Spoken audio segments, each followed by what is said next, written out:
Hello, my name is Mike Curtis from Highlandsville Farm. Today we have in front of us a Japanese wheat bean maple, and I'm going to tell you how to water and how to fertilize it. When we fertilize our plants, we usually fertilize them about once or twice a year. The first time is just to make sure that it's the right color, and the second time is for next year's growth. The reason that we are concerned about fertilizing for next year's growth is that the Japanese maple is considered to be a determinate plant. A determinate plant means that each and every year that when it grows out, there's a determinate amount of leaves and stem that can be formed. And that the determined amount of leaves and stem formed is determined by last year's growing season. If the growing season from last year was a good growing season, the plant makes many new leaves and stem parts for the next year. And those leaves and stem are stored in the bud.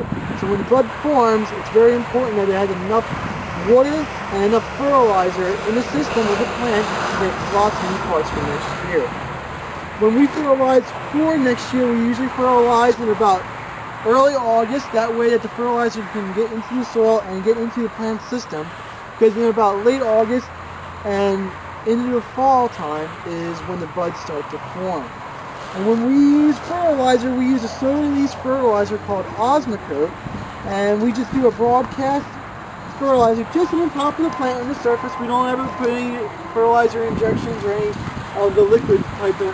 We just use the granulated form that slowly releases over time.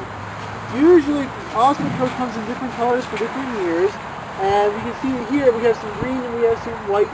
The green stuff's from this year, the white stuff's from the other year. That way we know if we fertilized it or not. And when we fertilize, this is just an example of some Osmocote, we just pour it in our hand and we just do a light broadcast just over the top. Kind of like that, just making sure that there's enough fertilizer on there for it to last most of the year. The Osmocote comes in different kinds. You have to read a label for how long each one lasts and for the strength. The other topic we're going to talk about is how to water these guys one after you plant them. When you plant them, you should make sure that when you dig the hole out, just dig it a little bit wider than the pot itself, so that when you set the pot into the ground, there's a good gap between it, and you can fill in the dirt in between the pot, the plant, and the surrounding soil, making sure that there's no air pockets in there.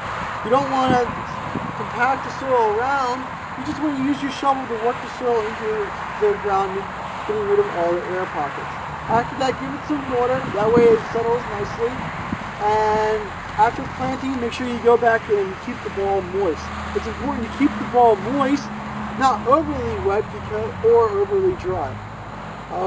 If it's overly wet, there is no oxygen that gets into the soil, and then the root starts to rot and it dies. The whole plant dies.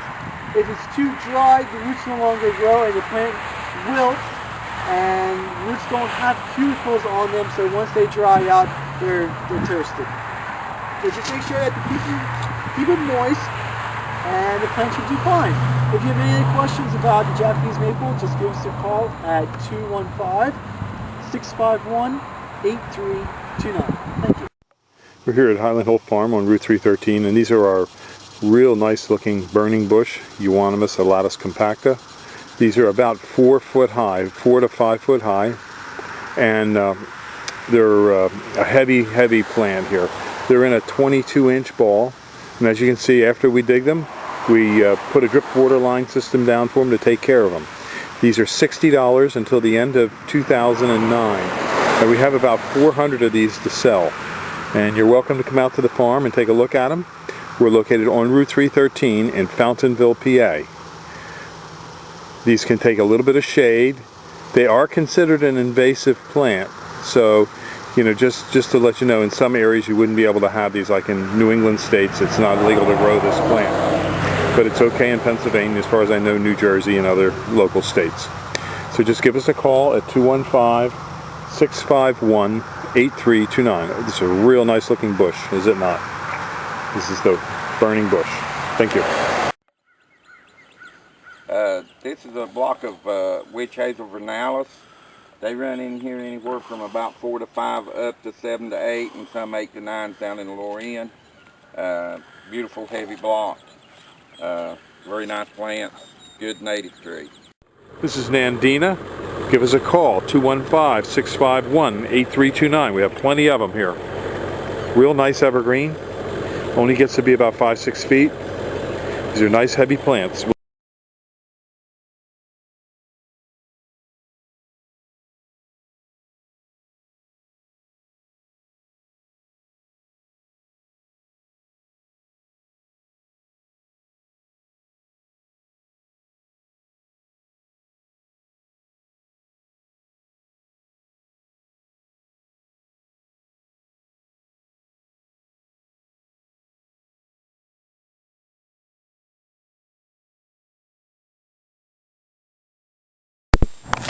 These are 3-foot Leland cypresses here at Highland Hill Farm on Route 313 in Fountainville, PA.